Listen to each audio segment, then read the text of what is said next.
Magandang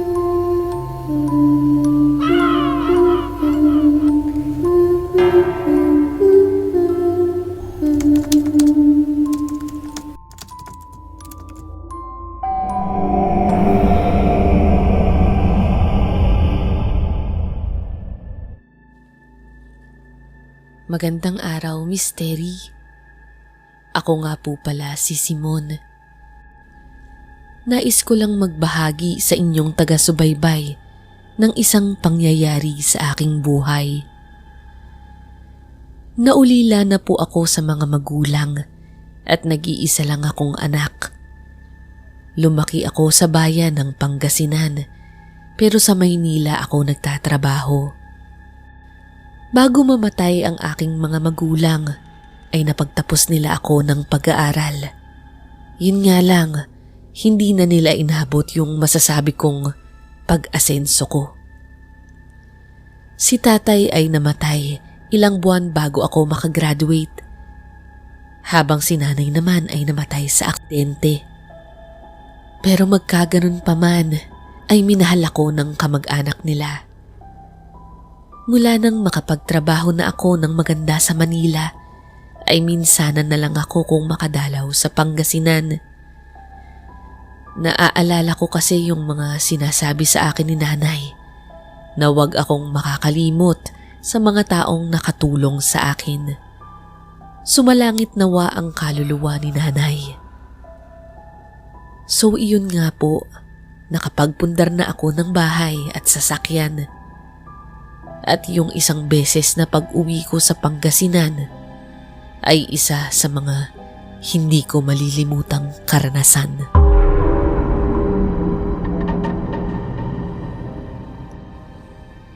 Mga bandang 11:00 na ng gabi nung makatapos ako noon sa trabaho ko sa Ortigas. Kinakailangan kong makauwi ng Pangasinan nung mga panahon na yun dahil sa ikakasal yung pinsan ko sa side nila nanay. Kinuha ako noon bilang isang abay sa kasal. Hello, Pinsan Rosel, napatawag ka. Oh, papaalala ko lang sa'yo, pinsan. Bukas na ang kasal ko. Baka naman makalimutan mo dyan, ha? Eto naman, hindi syempre ikaw pa. Pinakapaborito kitang pinsan. Naku, wag mo nga akong bulahin, Simon. Nasan ka ba? On the way pa lang ako.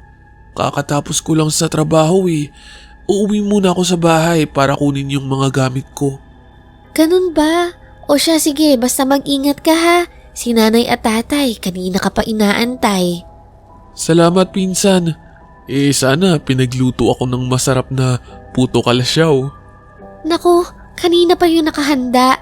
Hindi nga kami binigyan. Gusto ikaw muna ang unang makatikim. Ang tiya talaga.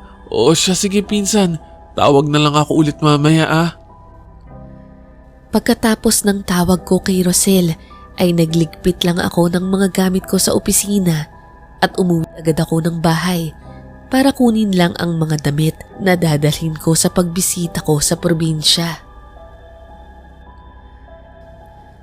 Matagal-tagal na din nung huli akong nakauwi doon, Miss Terry. Sa totoo lang, kung hindi pa ikakasal yung malapit na pinsan ko, baka hindi pa ako makadalaw sa kanila. Naaalala ko lang po kasi yung mga panahon na kasama ko pa yung mga magulang ko. Kahit nga yung bahay namin doon ay nakatayo pa at wala nang gumagamit.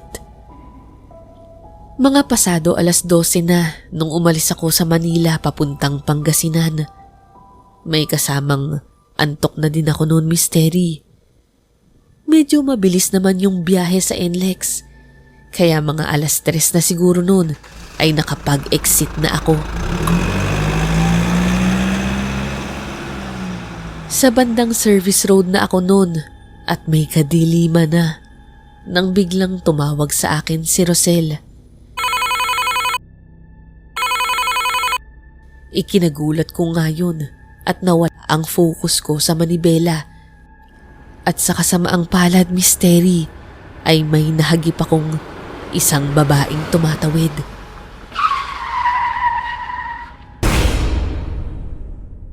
Inihinto ko yung kotse at saka ako bumaba. Nakita kong nakahandusay yung babae na sa tingin ko ay nasa 25 hanggang 30 anyos ang edad. Kinausap ko si Rosel nung mangyari yung aksidente, kaya panay tanong nito sa akin sa kabilang linya. Oh, anong nangyari sa'yo, Simon? Pinsan, kasi may Gulong-gulo ang isip ko ng mga oras na yun. At iniisip ko na iwan ko na lang kaya ang babae. Tutal ay wala namang nakakita sa nangyari dahil madalang ang mga dumadaan na sasakyan. Nang makita kong gumalaw pa ang babae at buhay pa ito, nagpaalam ako agad sa tawag ni Rosel at binuhat ko yung babae. Isinakay ko ito sa kotse ko. Agad akong nagmadaling magmaneho papunta sa pinakamalapit na hospital. Habang nagmamaneho ako, ay panaka-naka ang pagtingin ko sa babae. Dumudugo ang kanyang ulo at malamang tumama ito sa kalsada.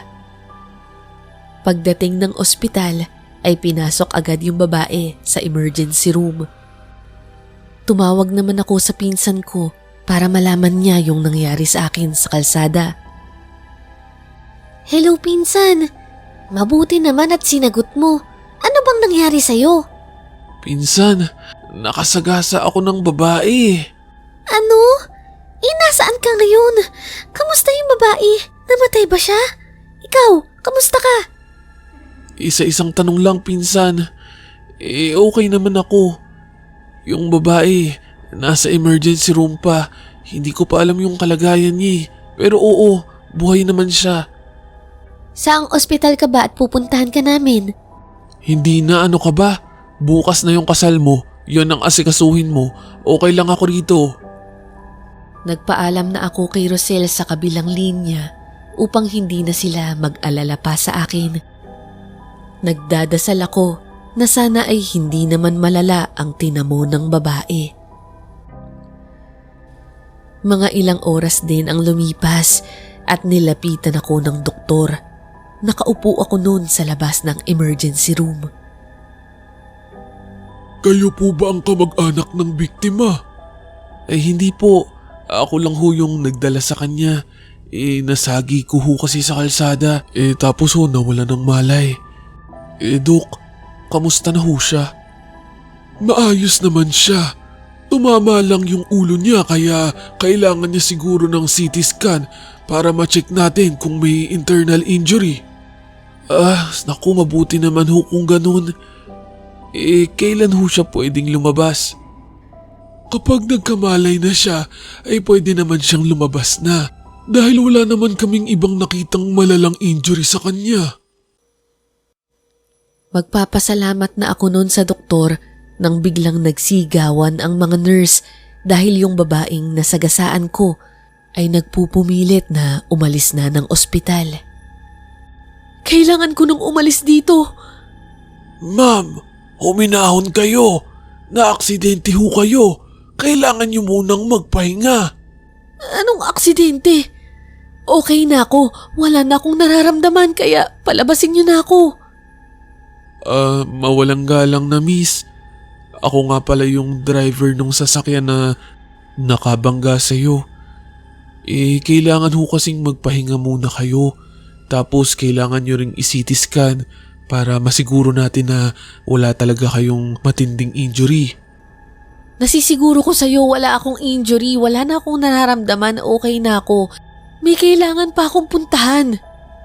Baka naman pwedeng ipagpabukas mo na yun kasi kailangan mo talagang magpahingi. Saan nga pala yung pupuntahan mo? Saan nga ba yung pupuntahan ko? Hindi ko maalala.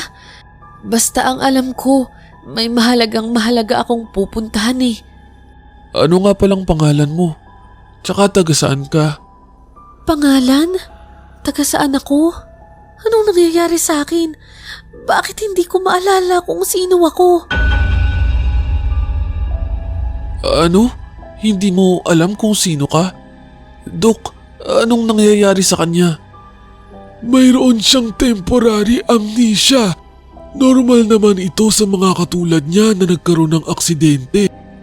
Pero kailangan din natin tong obserbahan. Oh, narinig mo yung sabi ni Doc ha? Kailangan pa daw nating obserbahan kaya magpahinga ka na lang muna. Pero kailangan ko na talagang makaalis dito. Meron akong kailangang puntahan. Mystery, dahil gusto na niyang makauwi, ay nagpresenta na lang ako na maghahatid sa kanyang bahay para kung magkakaroon ng problema ay maibabalik ko agad siya sa ospital. Pumayag naman ang doktor at binigyan na nila kami ng release form. Ang kabilin-bilinan lang ng doktor ay bantayan namin kung sasakitan siya ng ulo, magsusuka o mahihilo. Pinasakay ko na siya sa kotse at habang bumabiyahe kami ay sinimulan kong tanungin kung saang lugar o bayan siya nakatira. Nakatulala lamang ito sa bintana ng kotse at umiiling-iling. Halatang hindi pa rin niya maalala yung ibang detalye tungkol sa kanya. Kaya tinanong ko ito kung okay lang ba na sa amin na talaga siya tumuloy para may titingin sa kanya habang wala pa siyang naaalala. Sumang-ayon naman ito dahil halatang wala naman siyang magagawa.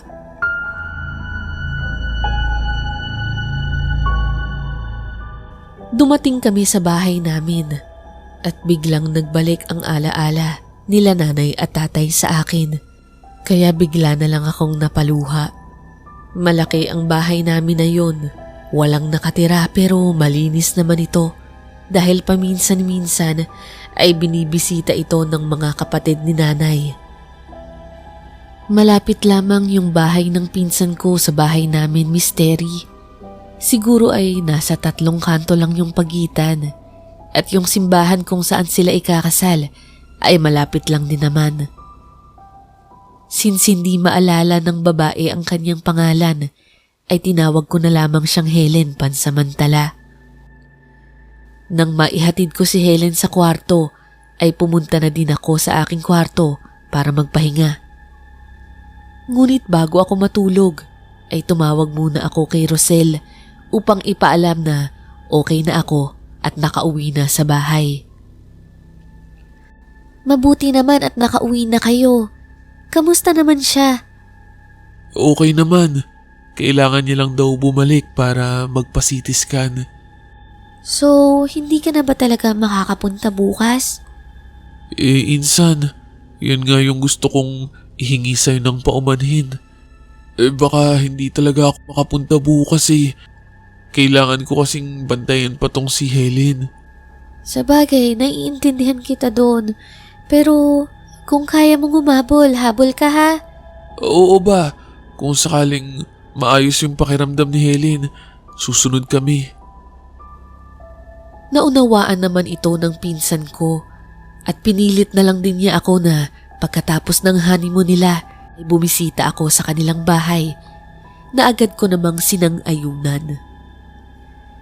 Pagkatapos ng pag-uusap namin ni Rosel ay narinig kong biglang sumigaw si Helen sa kwarto kaya nang madali akong tinungo ito.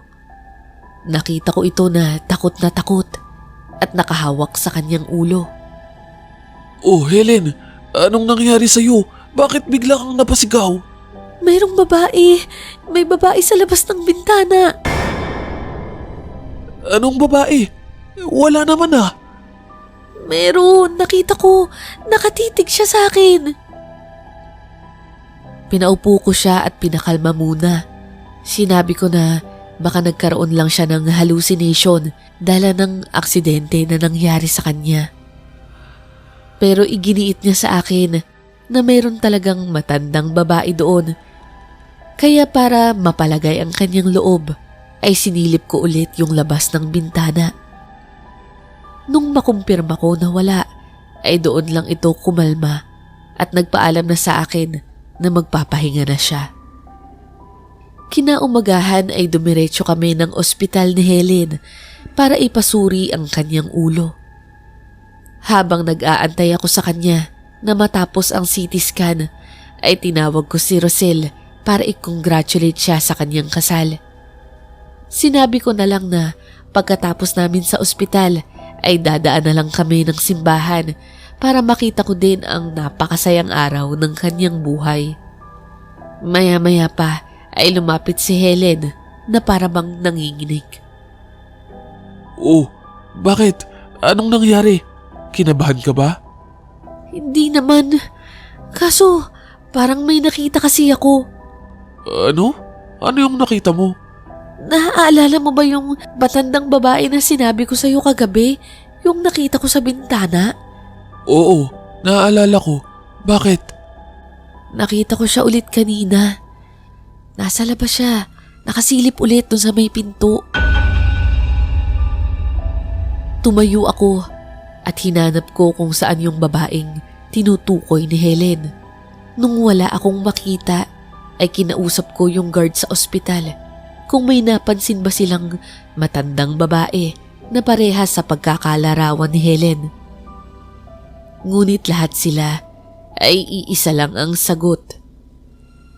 Binalikan ko si Helen at pinaupo ko muna siya. Nagpaalam ako sa kanya na hintayin muna ako at kakausapin ko lang ang doktor niya.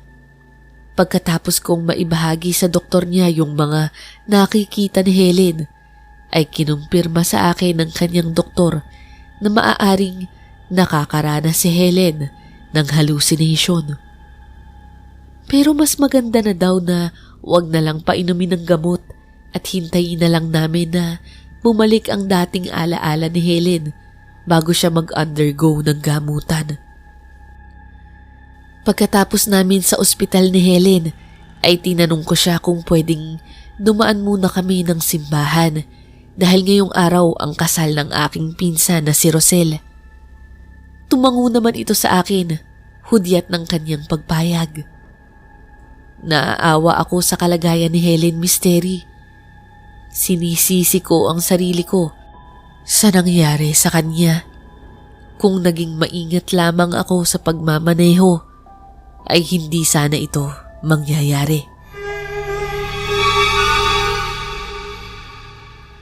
Pagdating namin sa simbahan, halos patapos na ang kasal ni Rosel dahil nasa altar na sila parehas ng kanyang mapapangasawa.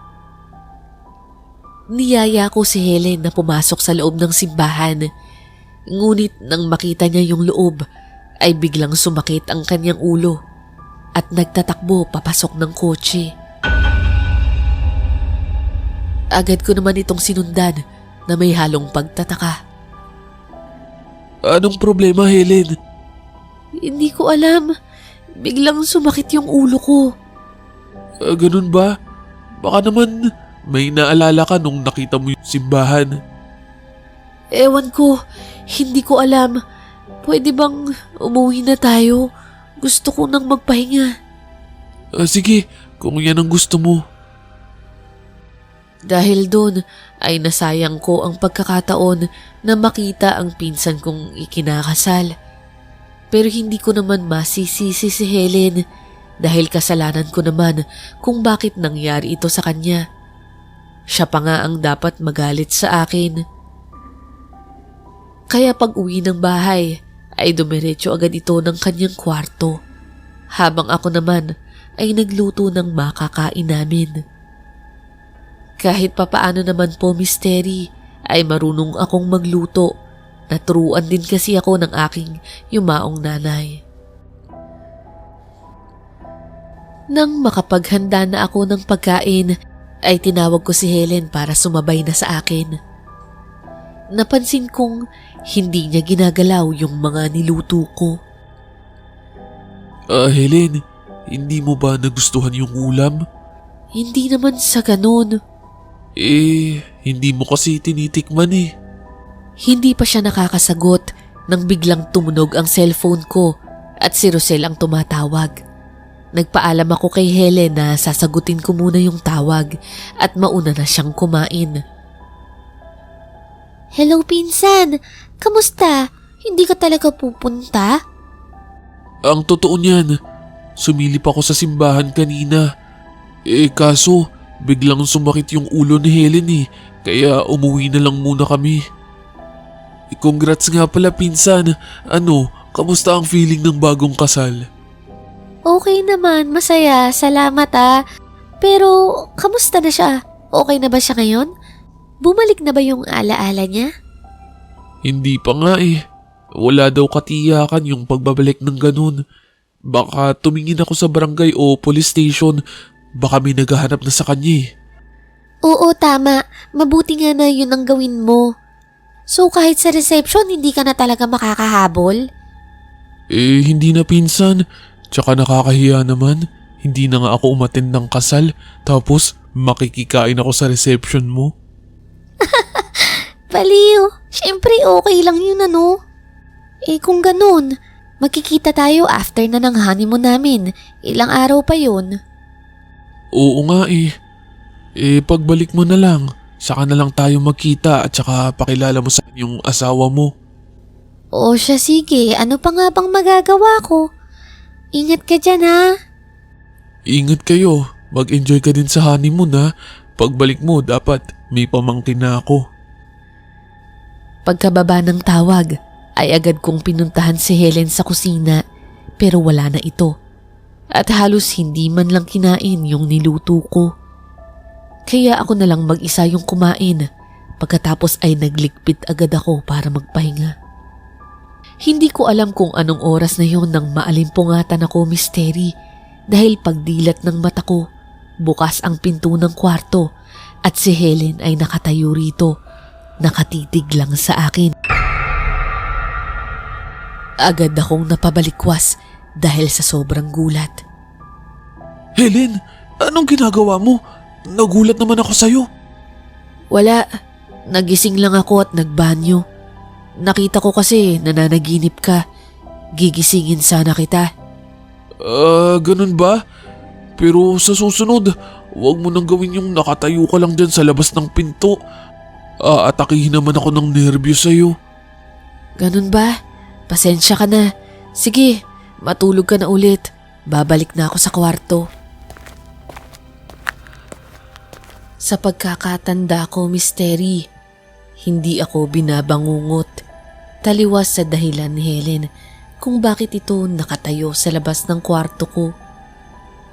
Sinarado ko na lang yung pinto at nilak ito dahil sa sobrang kaba ng dibdib ko.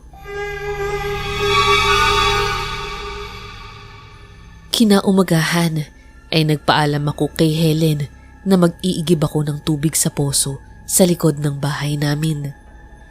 Nung panahon kasi na yun, Misteri, wala pang linya ng tubig sa amin, kaya sa poso na lang ang source ng aming tubig. Nagsabi ito na kung pwede ay sumama siya, kaya naman pumayag ako. Sa likod bahay namin ay may poso at isang maliit na balon. Pero mas kumukuha pa din ako sa poso kaysa roon.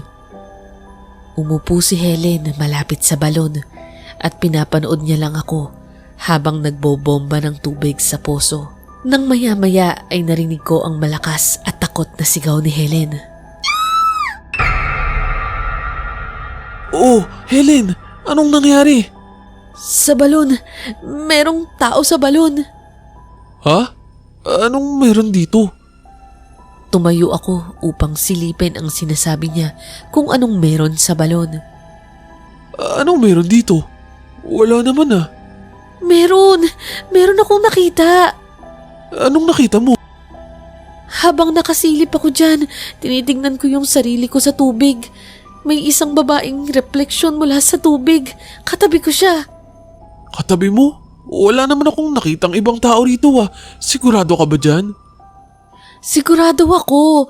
Siya rin yung babaeng nakita ko sa ospital at dun sa bintana. Nung mga oras na yon, Misteri, aaminin ko, kinikilabutan na talaga ako sa mga sinasabi ni Helen. Hindi lang ako nagpapahalata at baka sabihin niya na duwag ako. Pero hindi ko naman nakikita. Siya lang talaga yung nakakakita dun sa sinasabi niyang matanda. Kaya tinulungan ko siya at pumasok na lang kami muna sa loob ng bahay. Pinagpahinga ko muna siya sa may veranda ng bahay para makakita ng iilang taong naglalakad at makalanghap naman ng sariwang hangin. Pero pabalik pa lang ako sa loob ng bahay ay tinawag na niya ako agad. Oh Helen, bakit? Tingnan mo yun! Tinuro niya sa akin ang isang taong nakatayo sa malayo sa tabi ng isang puno. Isang matandang babae ito. Nakikita mo na? Yun yung nakatayong matandang babae.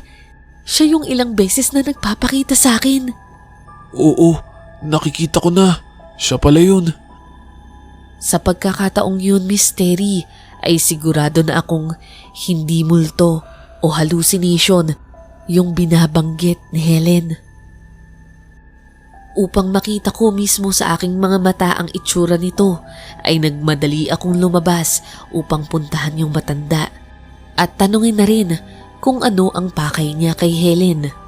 Pero bago ako makalapit sa kanya, ay hindi ko na ito inabutan dahil tumakbo ito ng mabilis.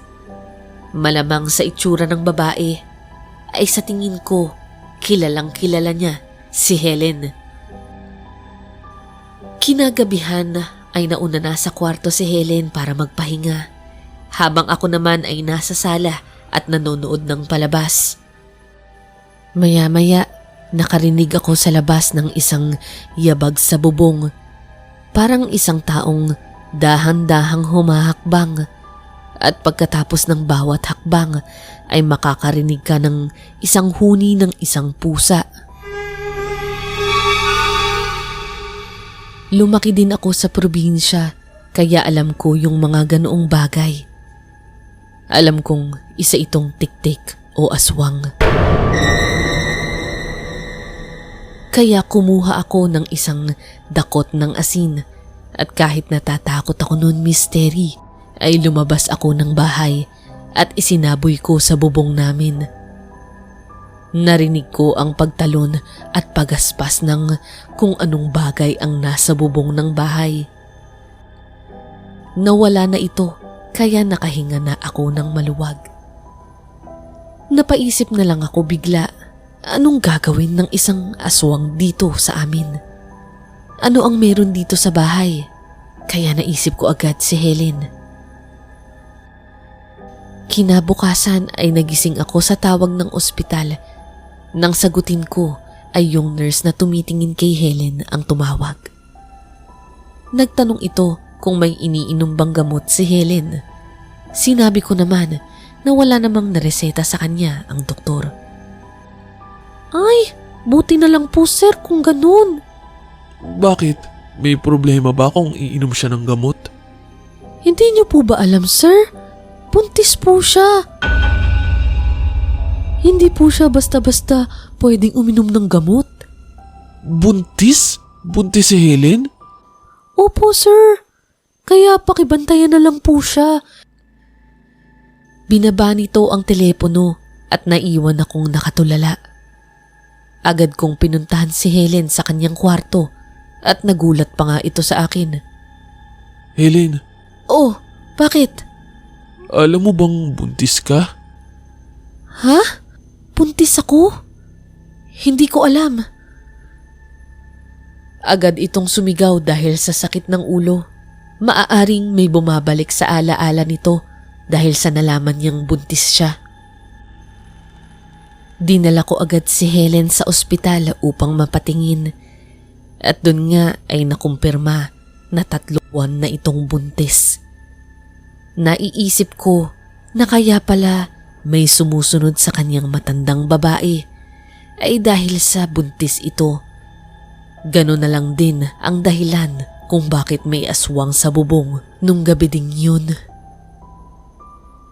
Habang tinitingnan ko si Helen na nakaratay sa kama, ay tumawag si Rosel sa akin. Hello, pinsan. Nasaan ka? Nasa ospital ako ngayon, pinsan. Bakit? Nakabalik na kami dito sa bahay. Punta kayo ni Helen. Sige na, mamayang gabi. Sige. Kapag pinayagan siya ng doktor makalabas. O sige, magpapaluto ako kay mama ng paborito mong puto kalasyaw. Talaga? Buti naman. Yun lang talaga yung pinunta ko dito sa Pangasinan eh. Sige, asahan namin kayo Gustong gusto ko nang makilala ng asawa ko. Sige kamo, sigurado na yan. Maganda siya ng alak. Oo naman. Sige, ingat kayo. Kita tayo mamaya Nang mapayagan si Heling lumabas ng doktor, ay agad ko itong sinabihan na doon kami kila Rosel dumiretso upang maghapunan at para makilala din niya yung mga kamag-anak ko. Pumayag naman ito at masaya daw siyang makikilala niya yung kamag-anak ng tumulong sa kanya. Bala ko sanang ikwento sa kanya yung tungkol sa aswang na nagtangkang pasukin siya kagabi. Pero minabuti ko na lang na ilihim ito sa kanya para hindi na din siya magkaroon ng takot at kaba sa bahay. Kinagabihan ay pumunta na nga kami sa bahay nila Rosel. May ilang kanto lang naman po ang layo nito mula sa bahay namin, kaya nilakad na lang namin ito. Nung makarating nga kami ay hindi pa ako nakakapasok ng pintuan. Sinalubong agad ako ng aking pinsan at tuwang-tuwa ito nang makita ako. Ganoon din sina tito at tita. Nagmano ako sa ibang mga kamag-anak ni nanay na nandun sa kanilang bahay. Pinsan, ito nga pala yung asawa ko, si Greg. Simon, kamusta? Lagi kang nakakwento nitong pinsan mo sa akin. Mabuti naman, Greg. Kumusta din? Kamusta naman tong madaldal kong pinsan? Buti natatagalan mo. Hoy Simon, ikaw talaga? Nagsisimula pa lang kami ng asawa ko, sinisiraan mo na ako agad? See? Nakita mo na oh. Oo nga eh. Pero mahal ko lang talaga to. Hoy, kayong dalawa, nagkakasundo agad kayo sa pang-inis sa akin Oo pinsan, nasaan na nga pala si Helen? Ay, oo nga pala. Tinawag ko si Helen na nasa labas pa ng pintuan at hindi pa pumapasok.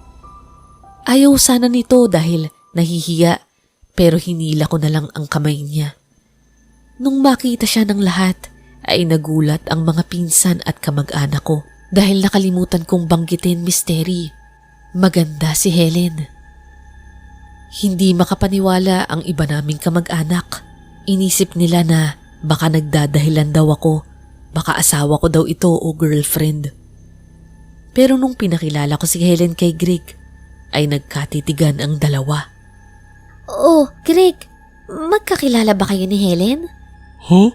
Hindi Hindi ko siya kilala. Rosel, ganyan lang talaga si Helen. Hindi pa kasi siya nakakaalala sa nakaraan niya Naku, kawawa ka naman. Sana bumalik na agad yung alaala mo. Pagkatapos nun, ay inaya na nila kami sa loob para kumain. Habang nasa loob ay napapansin ko ang pagtingin-tingin ni Greg kay Helen Mystery. Sa isip ko noon, lokong tao to. Nagagandahan pa sa iba kahit may asawa na. Nang makatapos na kami sa pagkain, ay nagpaalam na kami na uuwi na ng bahay at may balik pa ng ospital si Helen bukas. Iyahatid pa sana ito ni Rosel pero sabi ni Greg ay siya na lang daw ang maghahatid sa labas ng gate. Nang makalayo na kami sa bahay nila Rosel, ay panay ang sakit ng ulo ni Helen.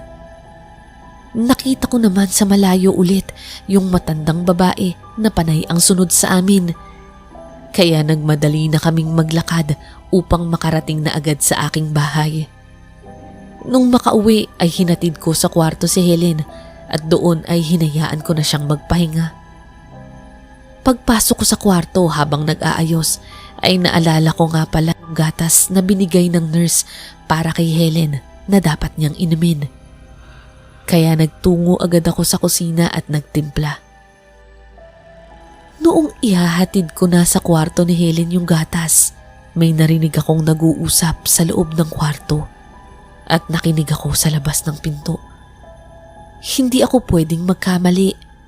Boses ni Greg yun. Bakit? Anong ginagawa niya sa kwarto ni Helen? Mas mabuti pang patayin na kita ngayon bago mo pa maalala ang lahat. Nakita kong may hawak na kutsilyo si Greg at hawak-hawak niya sa leeg si Helen. Pero ang ikinagulat ko, Mystery, nung akmang sasaksakin na ni Greg si Helen, ay may malaking aso ang pumasok mula sa bintana at kinalmot si Greg sa leeg. Tumagas ang dugo ni Greg. Pinilit niya pa itong takpan ng kanyang mga kamay. Kitang-kita ko na prinotektahan ng aswang si Helen. Pero ang tanong sa isipan ko nung mga oras na yun ay bakit? Biglang nagbagong anyo yung malaking aso at nag-anyong matandang babae na sumusunod kay Helen. Tutulungan ko sana si Greg para madala sa ospital pero pinigilan ako ni Helen. Huwag mo siyang tulungan. Pero mauubusan siya ng dugo, Helen. Asawa siya ng pinsan ko. Hindi Helen ang pangalan ko. Ako si Jane. Jane? Bumalik na pala ang alaala mo. Kailan pa? Oo, bumalik na ngayon lang nung sasaksakin na ako ng lalaking yan. Pero bakit? Bakit gusto ko niyang patayin? Alam mong buntis ako, Simon. Siya ang ama nito. Alam niyang may lahi kaming aswang at mahal na mahal ko siya. Pero ginamit niya lang ako. Noong una, inutusan niya akong patayin yung taong may pinagkakautangan siya. Ano? Oo, kahit labag sa loob ko, sinunod ko yun dahil sa sobrang pagmamahal ko sa kanya. Pinangakuan niya rin ako.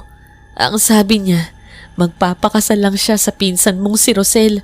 Pero pagkatapos nun ay gusto niyang patayin ko rin ito para makuha yung pera ng pinsan mo. Napatingin ako kay Greg habang hawak-hawak yung kanyang leeg. Simon, nung gabi na masagasaan mo ko, yun din yung gabi na papunta dapat ako kay Rosel para balaan siya na huwag nang magpakasal kay Greg dahil masamang tao yan.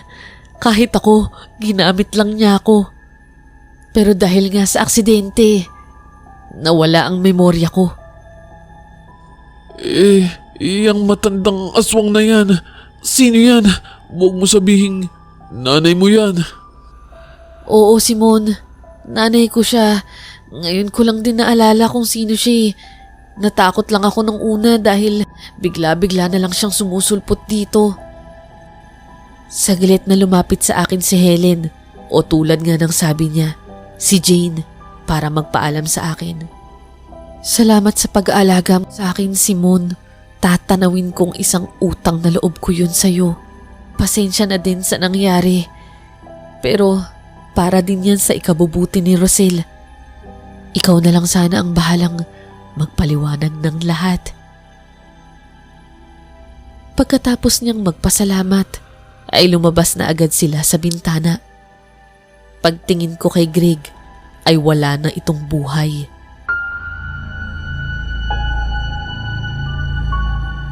Hindi ko alam kung paano ko ipapaliwanag kay Rosel ang lahat ng ito. Pero pag atras ko palabas ng pintuan ng kwarto, ay nando na pala si Rosel sa dingding at kanina pa nakikinig. Rosel, patawad sa mga nangyari. Hindi ko gustong mangyari yan kay Greg, pero... Simon, narinig ko ang lahat. Hindi ako makapaniwalang binalak sa akin yun ni Greg. Kaya pala, inaalam niya lahat ng bank accounts ko pagkatapos ng kasal namin. Ikinalulungkot ko yung nangyari, Insan. Hindi nararapat sa iyo ang taong yan. Nandito lang ako para sa iyo. Masakit, pinsan. Nagpaloko ako sa taong may balak akong patayin. Minahal ko siya ng buo pero ganun lang pala yung plano niya. Makalipas ang pangyayaring ito, ay nagalit ang mga kamag-anak nila Rosel kay Greg. Pero kahit ganun, ay binurol pa din siya at inilibing. Pagkatapos nun ay nagpaalam ako kay Rosel at sa mga kamag-anak ko. Ibinilin ko na lang sa kanila ang pagbabantay sa mga naiwan ng mga magulang ko. Bago umalis ay nakita ko pa ulit si Jane Misteri. Nagpasalamat ito sa lahat ng ginawa ko para sa kanya. Ilang taon na din mula nang huli kong punta ng Pangasinan.